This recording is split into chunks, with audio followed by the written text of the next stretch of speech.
우리가 살아가면서 반드시 하셔야 될 일이 있는데, 도대체 성경, 하나님께서는 이 성경을 통해서, 이 말씀을 통해서 우리에게 무엇을 말씀하시기를 원하시는지, 이 말씀이 우리에게 무엇을 깨닫게 하기를 원하시는지를 아는 시간을 가져야 되고, 말씀을 전하는 사람들은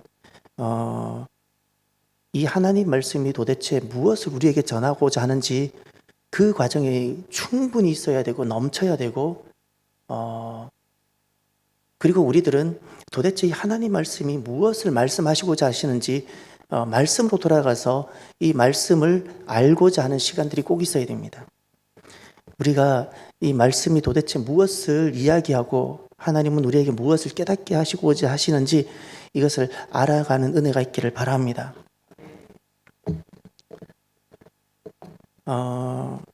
우리가 지금 마태복음을 보고 있습니다. 산상수훈이죠. 우리가 잘 알지요. 주님께서는 왜 제자들을 부르셨고, 또 하나 주님께서는 왜 산으로 부르셨을까요? 다시 말해서 예수님은 제자들을 부르시고 첫 집회를 합니다. 그리고 여기에서 예수님이 제자들에 대해서, 제자들의 삶과 제자들의 길에 대해서 분명히 말씀하십니다. 이 산상수훈을 많은 사람들이 기독교 윤리라 보지만 정확하게 말하면 제자도입니다. 제자들이 이렇게 살아야 된다는 겁니다. 제자들입니다. 앞으로 거듭난 교회들이 이렇게 살아야 된다는 겁니다. 여기에서 5장에서는 복에 대해서 말씀하셨습니다. 이 복이라는 것은 우리가 오늘날 기복적으로 생각하는 복권이 주는 그런 복이 아니라, 주님께서 정말 제자들에게 어떤 삶을 살아가길 원하시는지 그 방향성을 제시하신 겁니다. 이것이 복된 삶이라는 거예요. 이러한 것이 복이라는 거예요. 세상에서는 복권이 복이고 물질이 복이고 수가 복이고 이런 복이라면, 자녀가 복이라면 주님께서 정말 말씀하신 제자들이 가져야 되는 방향성, 삶의 방향성, 삶의 긍정, 제자들은 어떤 삶의 긍정을 가지고 어떤 것을 긍정하며 살아가야 되는지, 그래서 그것을 복이라 말씀하시면서 전해주셨는데 3가지를 말씀하셨어요. 8복. 구체적으로 이런 것이 복이라고. 그러나 그 가치는 너무나도 세상과 달랐어요. 정말 달랐어요. 또 하나, 소금과 빛입니다. 소금과 빛이라는 겁니다. 이것이 복이라는 겁니다. 그리고 그 복의 완전성이 어디 있었습니까? 6개 율법의 반제, 율법을 예를 들어서 6개 반제를 말씀하면서 하나님 그 율법 안에 있는 그 하나님 마음, 그 마음을 읽어가는 그 복음의 스피릿, 이것이 복이라는 겁니다. 복. 그러면 6장에서는 도대체 무엇을 말씀하고 있나요? 6장에서는 제자들이 이 제자의 삶을 살아가는데 거센 도전이 있을 것을 전제하고 말씀하셨어요.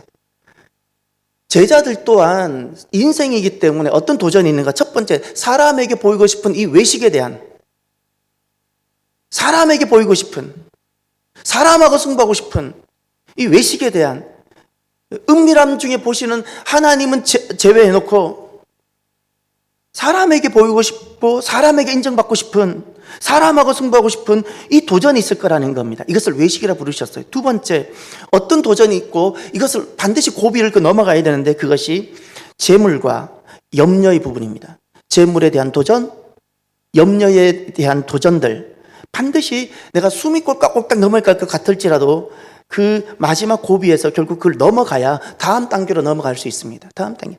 이것이 바로 제자들에게 주님께서 다가올 도전들, 그러나 아무리 힘들어 보일 것 같아도 반드시 길이 있고 우리가 넘어가야 되는 길이라고 말씀하셨습니다.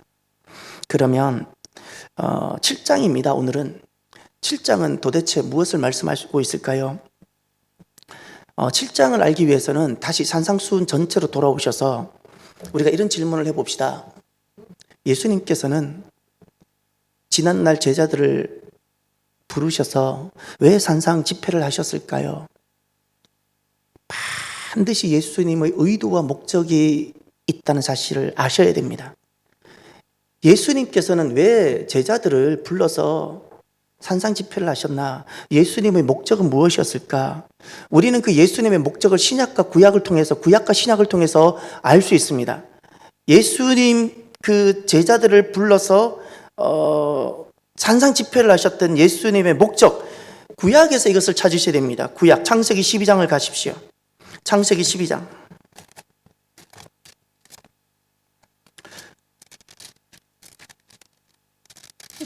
구약을 알면 신약이 명확해지고 신약은 다시금 구약을 해석해낼 수 있어야 됩니다. 창세기 12장. 지난날 아브라함을 부르셨던 주님께서 오늘날 제자들을 부르고 계십니다. 산으로 부르셨습니다.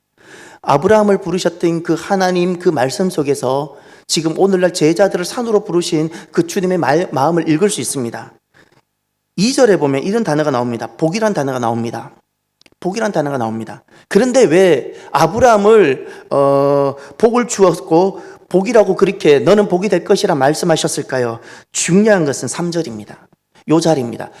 지난날 아브라함을 복을 주려고 했던 이유가 3절에 있었던 것처럼 오늘날 제자들을 산으로 불러서 이렇게 주님께서 복에 대해서도 말씀하시고 도전에 대해서도 말씀하시는 그 이유가 3절에 나오는데 3절 다 같이 보겠습니다. 너를 축복하는 자에게는 내가 복을 내리고 너를 저주하는 자에게는 내가 저주하리니 땅의 모든 족속이 너로 말미암아 복을 얻을 것이라 하신지라. 아멘. 땅의 모든 족속입니다. 지금까지는 아브라함이 이 말씀을 만나기 전까지는 아브라함은 땅의 모든 족속에 조금도 관심이 없었습니다. 기껏 세계관을 넓혀봐야 자기 자녀들, 집안 정도, 그 정도의 세계관을, 좁은 세계관을 가지고 그저 자기 자녀만을 위해서 살려고 했던 이 아브라함. 자녀가 없었네요. 아브라함은. 예, 자녀가 없었습니다. 아브라함은 자녀가 없었네요. 그런 세계관을 가지고 살았는데 오늘 이 말씀을 통해서 아브라함이 그 패러다임이 바뀝니다. 내가 오늘날 하나님께 부름받고 내가 오늘날 이렇게 복을 받은 것은 내가 잘되고 내 자녀 정도 잘되는 것이 아니라 어떤 모든 족속이 복을 받기를 원하시는구나. 할렐루야. 오늘날 하나님께서 저와 여러분을 부르신 것은 우리 하나 잘되고 우리가 남들보다 평강을 누리고 구원의 확신 가운데 걸어가는 정도의 수준이 아니라 어떻게? 우리를 통해서 모든 족속이 복을 받는 것. 할렐루야. 우리가 이 마음을 가지셔야 됩니다. 이 마음을. 그러면 이 말씀이 신약에서 어떻게 이어집니까? 마태복음 28장으로 가십시오. 마태복음 28장.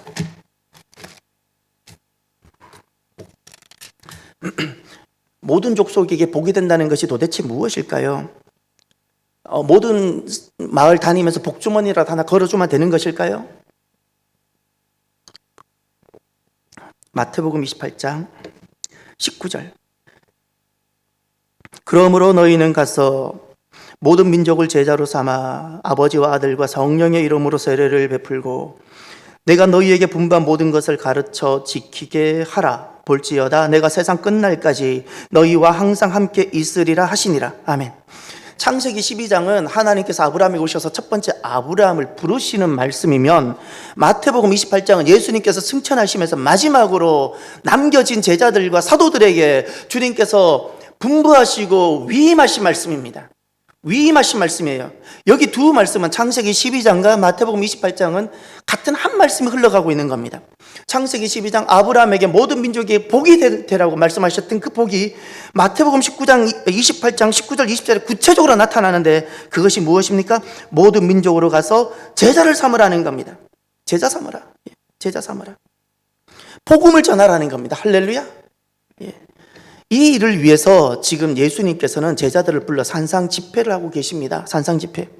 그러니 거듭난 사람들, 지난날 아브라함을 부르신 목적, 그리고 예수님께서 12제자를 부르신 삶의 목적, 그리고 이렇게 산상 집회하는 삶의 목적이 무엇이었을까요? 그들 자신의 행복이 아니라 구원이었습니다. 오늘 저와 여러분들, 우리 거듭난 사람들의 삶의 목적이 무엇일까요? 개인의 행복이 아니라 구원입니다. 믿습니까? 이것이 반드시 먼저 설정이 되어져야 됩니다. 이것이 설정되지 않으니까 그리스도인들의 신앙의 방향이 기복신앙으로 가는 겁니다. 기복신앙의 핵심은 나의 행복에 있는 겁니다. 내가 잘 살고 내 자녀 정도 잘 살고 조금 내가 여유 있을 때 남들에게 조금 그냥 도와주는 정도. 내가 도와줄 수 있으니까 도와주는 거예요. 하나님이 뜻이기에 도와주는 것이 아니라 내 목숨을 다해서라도 주님께서 도와주라 그러면 내 목숨과 바꿀 수도 있어야 되는데 그런 것은 전혀 없고 그냥 내 수준 정도로만 살아가는 거예요. 이게 다 자기 행복입니다. 거듭난 우리들은 삶의 목적이 자기 행복이 아니라 하나님의 구원입니다. 하나님의 구원. 이 하나님의 구원이 우리의 삶의 방향과 목적으로 명확하게 설정되기를 바랍니다. 그래서 구원을 목적으로 하는 사람들은 분명한 삶의 태도가 나타납니다. 교회 안에서도 자기 행복을 위해 살아가는 삶의 사람 모습과 구원을 목적으로 하며 살아가는 삶은 사람의 모습이 너무나도 다릅니다. 겉모양은 똑같지만 너무나도 다릅니다. 생명을 위하고 생명을 목적으로 하며, 영혼을 위하고 영혼을 목적으로 하고, 복음을 위하고 복음을 목적으로 하며, 천국을 위하며 천국을 목적으로 하다가 살아가는 사람들은 삶의 태도가 달라집니다. 삶의 태도가. 전쟁을 준비하며 전시 준비 자세로 살아가는 삶의 그 군인들의 모습하고, 전쟁이 없을 거라 생각하고 있는 사람들의 군인들의 모습이 전혀 다른 것처럼, 영혼 구원을 위해서 복음을 위해서 살아가는 사람들의 모습과 전혀 그 의식 없이 자기 행복을 위해서 성전에 나오는 사람들의 모습이 다릅니다. 여러분들은 어느 쪽입니까? 오늘 말씀에 주님께서 구원을 목적으로 하며 살아가는 사람들의 중요한 삶의 태도를 오늘 말씀합니다. 7장은 바로 그것을 말합니다. 자, 그러면 7장 1절로 돌아가 보십시오.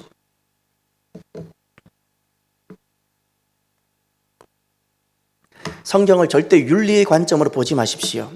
이 7장 1절도 윤리가 아닙니다. 그저 살아가면서 비판이 나지 말고 말이나 좀 잘하라고 그런 이야기 하시는 것이 아닙니다.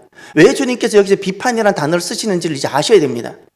7장 1절에 비판을 받지 아니하려거든 비판하지 말라.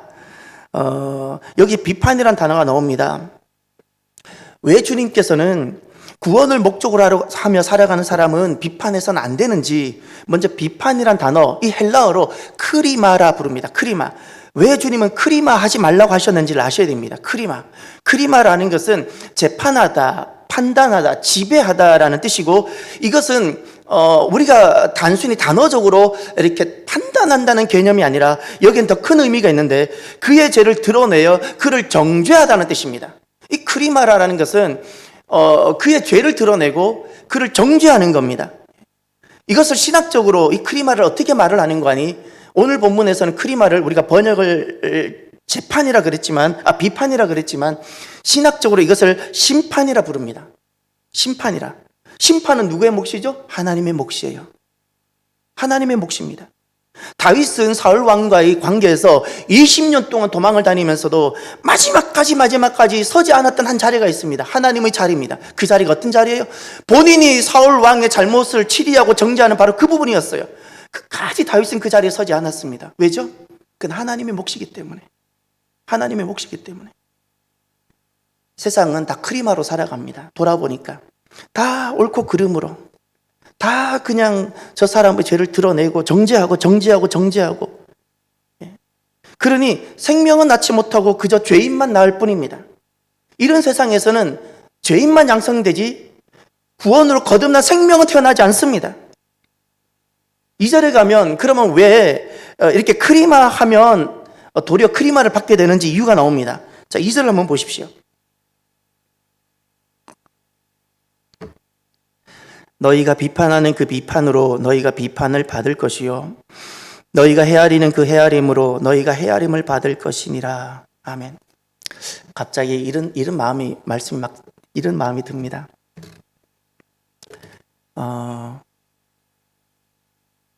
말씀을 듣고 또 함께 예배를 드리는 여러분이 계시다는 것이 너무 기쁩니다. 갑자기 왜 이 마음이 밀려오는지 모르겠어요.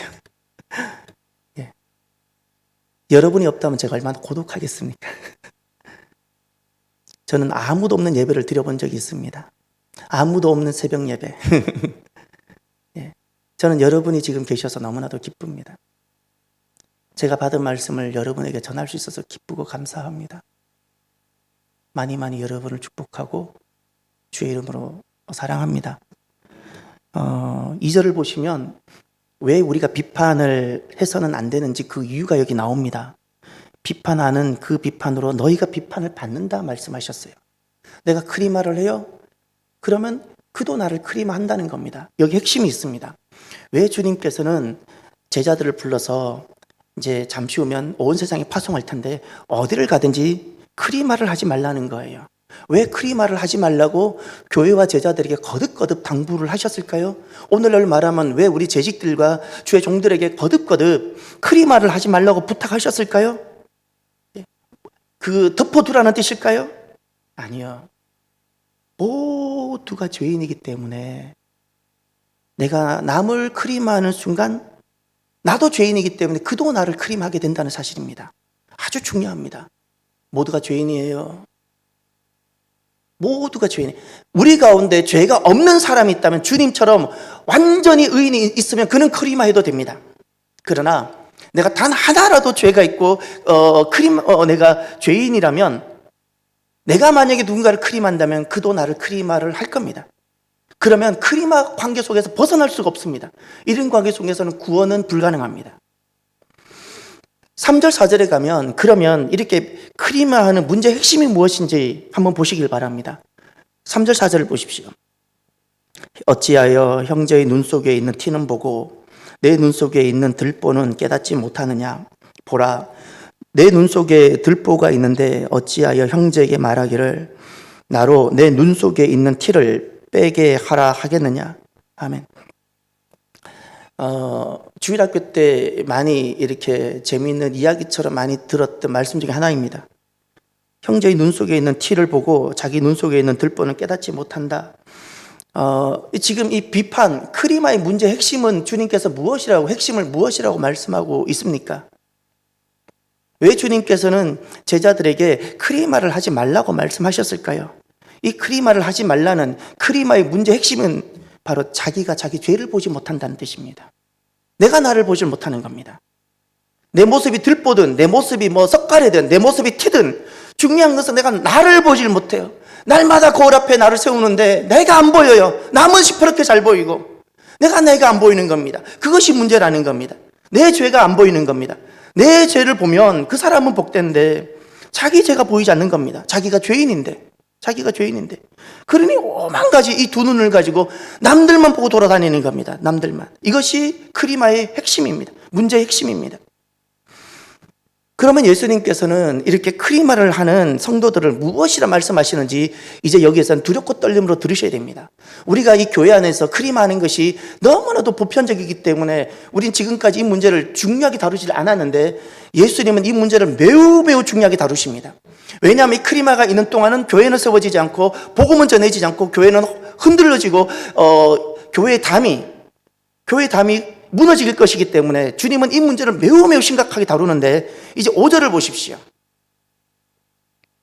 외식하는 자여 먼저 내 눈 속에서 들보를 빼어라. 그 후에야 밝히 보고 형제의 눈 속에서 티를 빼리라. 아멘.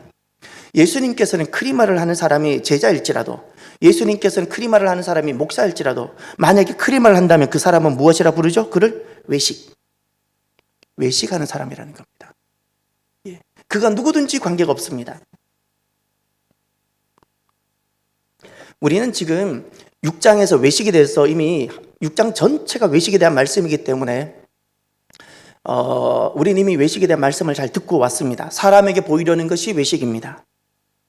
그런데 놀랍게도 사람에게 보이려는 것만 외식이 아니라 사람을 판단하고 비판하고 정죄하는 것도 외식이라는 겁니다. 외식이라는 겁니다. 그러면 여기에서 우리가 하나 정리하고 넘어가야 됩니다. 비판과 판단을 같은 단어로 묶는다면 비판과 판단과 우리가 분별, 이것은 어떤 차이가 있을까요? 이것이 차이가 있어야 됩니다. 우리는 덮어놓고 믿는 사람도 아니고 우리는 그 사람이 무엇을 하는지 몰라야 되는 사람이 아니라 도대체 주님은 왜 판단하지 말라고 하고 그러나 우리는 왜 성령님 오시면 왜 우리에게 분별을 주실까요? 도대체 판단과 분별은 어떤 차이가 있을까요? 크리마라는 이 판단은 반드시 정죄가 되는 겁니다. 그를 고소하는 겁니다. 정죄입니다. 그러면 분별이라는 것은 무엇일까? 성령님이 내게 오시면 주님께서 내게 분별의 지혜를 주시고 분별의 영을 주세요. 그 분별의 영이라는 것은 이 모든 것을 알도록 하세요. 알도록 하시는데 중요한 것은 결심은 내가 하는 겁니다. 이것을 지혜라 불러요.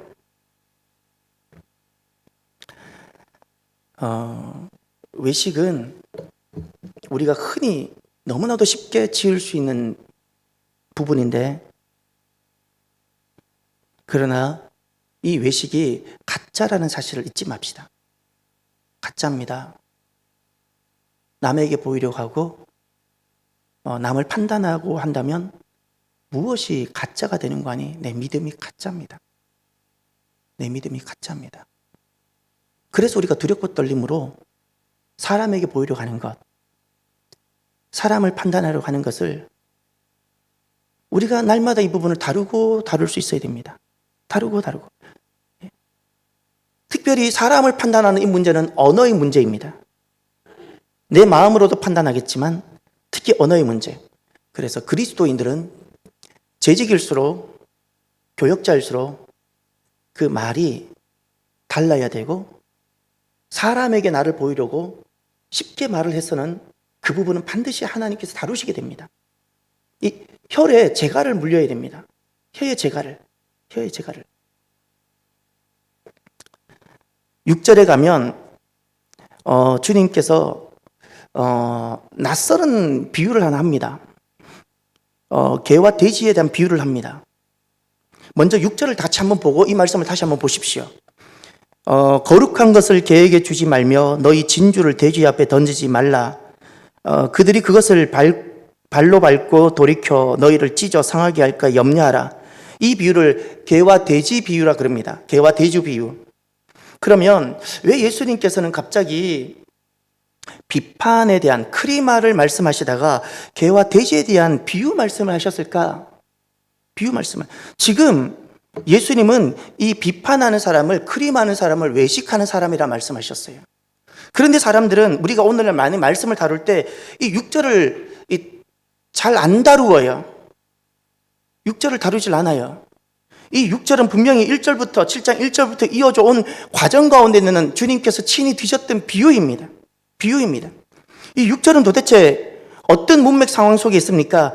비판하고 정지하는 그 상황 속에 주님께서 잘 이해할 수 있도록 이야기를 하셨던 거예요. 이야기. 이 개와 돼지의 비유는 이 비판, 크리마라는 이 말씀 속에서 이것이 들어와 있는 겁니다. 개와 돼지에게 비유한 이 사람은 누구일까요? 비판하는 사람. 비판하는 사람에 대해서 주님께서는 개와 돼지로 비유하셨어요. 이것은 죄송하지만 혹독한 저주입니다. 혹독한 저주. 왜냐하면 비판하고 정죄하면 어머니가 자녀를 비판하고 정죄해 보세요. 자녀가 망해버립니다. 자녀가 망합니다. 재직이 교회를, 성도들을 서로 비판하고 정죄해 보세요. 교회가 망합니다.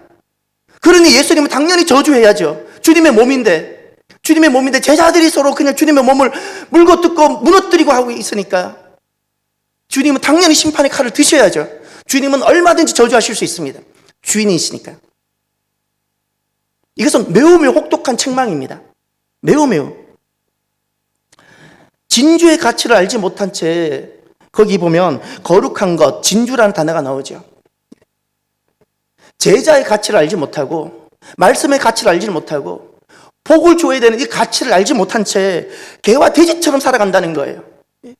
이 복음을 받고도 이것을 발로 밟고 다니고 이 복음을 안고도 그냥 찢고 다녀버리고 상해버리게 만든다는 겁니다. 이런 모습이 바로 개와 돼지라는 겁니다. 개와 돼지.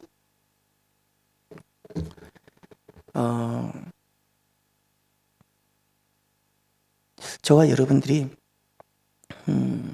우리가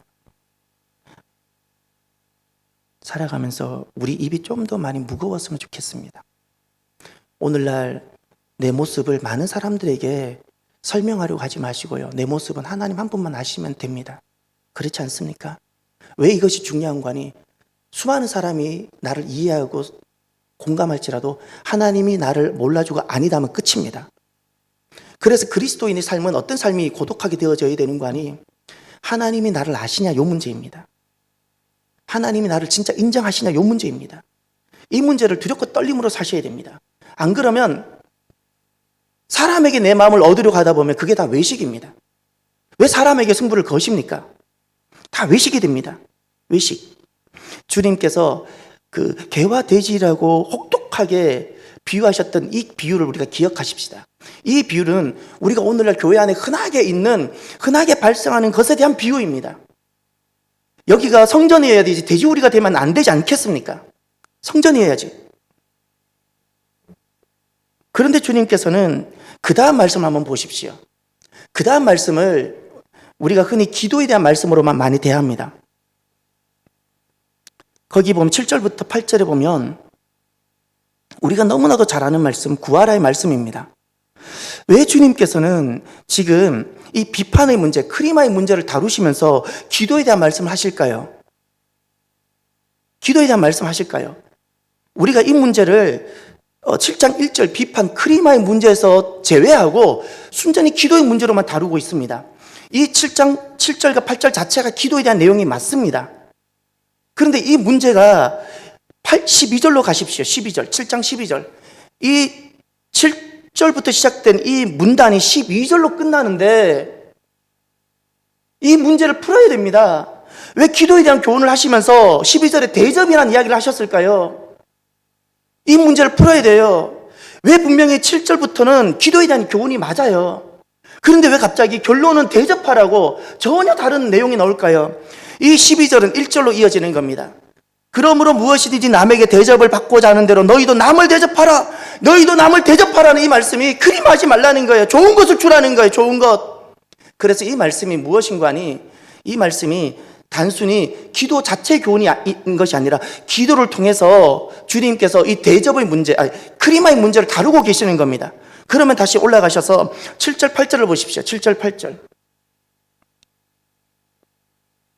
7절, 8절 우리가 말씀을 잘 합니다. 구하라 주신다. 찾으라 찾아내게 된다. 두드리라 문이 열린다. 구하는 이가 받을 것이다. 찾는 이가 찾아낼 것이다. 두드리는 이에게 열릴 것이다. 이 말씀입니다. 이 7절과 8절의 핵심은 무엇인가요? 하나님은 반드시 기도하는 자에게 좋은 것으로 응답하신다는 겁니다. 할렐루야. 반드시 좋은 것으로 응답하십니다. 그러면 9절과 11절까지 내용이 무엇입니까? 9절과 11절에는 그 악한 자, 또 여기 사람이 두 명이 나옵니다. 9절에 누가라고 나오죠. 그리고 11절에 악한 자 나옵니다. 사람일지라도 누가일지든 악한 자일지라도 다 좋은 것을 준다는 거예요. 악한 자라도 자기 자녀에게 좋은 것으로 주려고 한다는 거예요. 하물며 하나님께서는 왜 성도에게 나쁜 것을 주겠냐라는 거예요. 좋은 것을 준다는 거예요. 거기 핵심은 그겁니다. 기도하라는 개념이 아니라 지금 이 7절부터 11절까지 핵심은 11절에 보세요. 거기다 동그라미 하세요. 좋은 것. 두 번 나옵니다. 좋은 것이라는 단어에 두 번 동그라미, 두 번 등장하는데 그 좋은 것에다 동그라미 치세요. 지금 여기는 구하라는 개념을 정말 전하고 싶으신 것이 아니라 구하는 자에게 좋은 것을 주시는 하나님처럼 악한 자라도 자기 자녀에게 좋은 것을 주려고 하는 것처럼 너희는 사람에게 좋은 것을 주는 사람이 되라는 거예요. 정죄는 나쁜 거는 나쁜 것을 주는 거라는 거예요. 좋은 것을 주는 사람이 되라고. 그래서 결론을 12절로 말씀하는 겁니다. 12절 다 같이 읽어볼까요? 그러므로 무엇이든지 남에게 대접을 받고자 하는 대로 너희도 남을 대접하라. 이것이 율법이요 선지자니라. 율법이요 선지자라는 것은 문자적으로는 구약을 대변하는 뜻이고 그 내용의 뜻은 이것이 하나님의 뜻이라는 거예요. 할렐루야. 이것이 하나님 말씀이라는 겁니다. 하나님 말씀은 무엇이라고요? 남을 대접하라. 남을 대접하라는 것은 식사를 대접하라는 뜻이 아닙니다. 좋은 것을 사주라는 뜻이 아닙니다. 좋은 것을 주는 자가 되라는 거예요. 할렐루야. 좋은 것을 주라는 것의 그 의미는 나쁜 것 주지 말라는 거예요. 나쁜 것이 무엇인가요? 크리마. 왜 그에게 정죄를 주냐는 거예요. 왜 그에게 비판을 주냐는 거예요. 좋은 것을 주라고 우리를 제자로 불렀고 좋은 것을 주라고 주님께서 우리에게 이렇게 복을 주셨는데 왜 너는 나에겐 좋은 것을 받고 남에게는 나쁜 것을 주냐는 거예요. 그래서 좋은 것을 주라고. 좋은 것을. 우리는 여기에서 그러면 질문이 생길 수 있습니다. 그럼 우리는 죄의 부분은 어떻게 다뤄야 될까요? 우리 형제의 죄, 교회 안의 성도들의 죄는 어떻게 다뤄야 될까요? 우리가 정죄하지 말라고 해서 죄를 다루지 말라는 뜻이 아닙니다. 정죄라는 것은 너는 죄인이라고 단정짓고 막이 가는 짓입니다. 그럼 교회는 이 죄의 문제를 어떻게 다뤄야 될까요? 덮어놓고 죄를 다루지 않고 정죄하지 않는 것은 인본주의고요. 그러면 그 죄는 어떻게 다뤄야 될까? 누가복음 17장을 가보십시오. 누가복음 17장.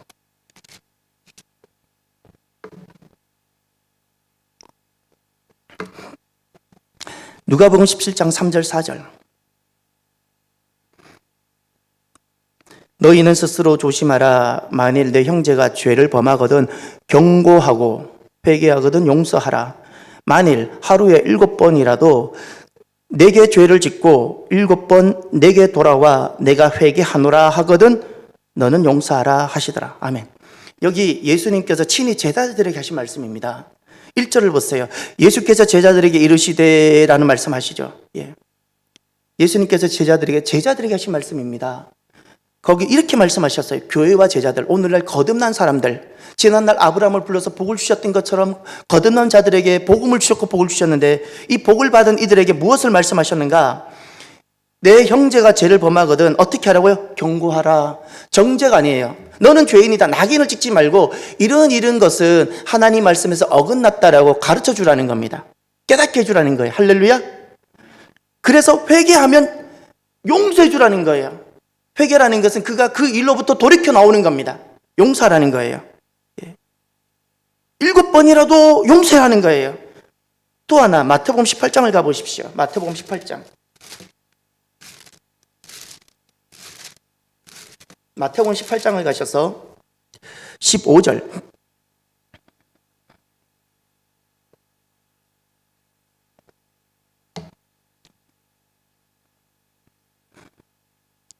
내 형제가 죄를 범하거든 가서 너와 그 사람과만 상대하여 권고하라. 만일 들으면 내가 그 내 형제를 얻은 것이요. 죄를 범한 형제가 있습니다. 죄를 범한 형제가 있으면 가서 너와 그 사람과만 상대하고 권고하라 그랬죠. 권고하라 그랬어요. 아까는 경고하라 그랬죠. 여기서는 권고하라 그랬어요. 잘 권면해서 깨닫게 하라는 겁니다. 잘 권면해서 깨닫게 하라. 그런데 잘 보셔야 됩니다. 지금 죄에 대한 경고와 죄에 대한 권고는 지금 누구에게 주신 말씀일까요? 다 제자들입니다. 제자들에게 주셨어요. 그러면 만약에 안 들으면 어떻게 되죠? 18절 마태복음 18장 17절을 보십시오. 16절. 만일 듣지 않거든 경고하고 권면했는데 듣지 않으면 한두 사람을 데리고 가서 두세 증인의 입으로 말마다 확증하게 하라. 만일 그들의 말도 듣지 않거든 교회의 말하고 교회의 말도 듣지 않거든 이방인과 세리와 같이 여기라. 여기 이방인과 세리와 같이 여기라는 것은 구원받게 있다는 뜻입니다. 이건 아주 무서운 저주입니다. 구원과 관계없이 자기 마음대로 하나님과 관계없이 자기 마음대로 살아가는 사람이니까 저가 회개하든 말든 관심을 두지 말라는 겁니다. 그것 때문에 아주 무서운 말씀입니다. 그런데 중요한 것은 두세 증인으로 가서 말마다 다 확증하게 하라는 거고 마지막엔 교회에다가 말을 하라 그랬어요. 교회. 여기서 그 다음 주님이 하신 말씀이 나옵니다. 18절을 보십시오. 진실로 너희에게 이르노니 무엇이든지 너희가 땅에서 매면 하늘에서도 매일 것이요 무엇이든지 땅에서 풀면 하늘에서도 풀리리라. 지금 우리가 교회 안에서 이루어지는 이것이 얼마나 효력 있고 실제 있는지 실제가 되는지를 설명해 주셨습니다. 그래서 19절을 보십시오. 진실로 다시 너희에게 이르노니 너희 중에 두 사람이 이 땅에서 합심하여 무엇이든지 구하면 하늘에 계신 내 아버지께서 그들을 위하여 이루게 하시리라. 이것은 문자적으로 보면 기도에 대한 내용 같지만 본질적으로 들어가면 공동체에 대한 주님의 그 권위 두심, 할렐루야. 얼마나 이 믿음의 공동체가 효력이 있고 유효한지에 대한 말씀인 겁니다. 그래서 20절 다 같이 볼까요? 두세 사람이 내 이름으로 모인 곳에는 나도 그들 중에 있느니라.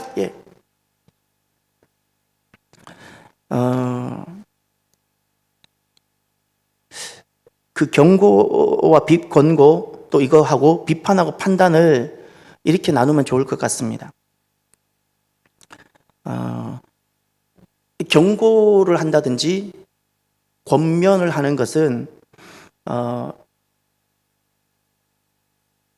그가 깨닫도록 옆에서 도와주는 것이고 돌아오도록 하는 것인데 이 권고와 경계는 우리가 어디서 이걸 찾아볼 수 있냐면 부모의 마음, 특히 어머니의 마음.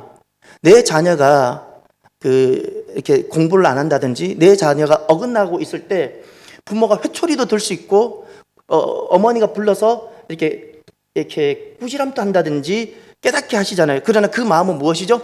오직 사랑인 거예요. 사랑입니다. 이게 가장 큰 특징이고, 비판은 무엇일까? 크리마야는 무엇일까?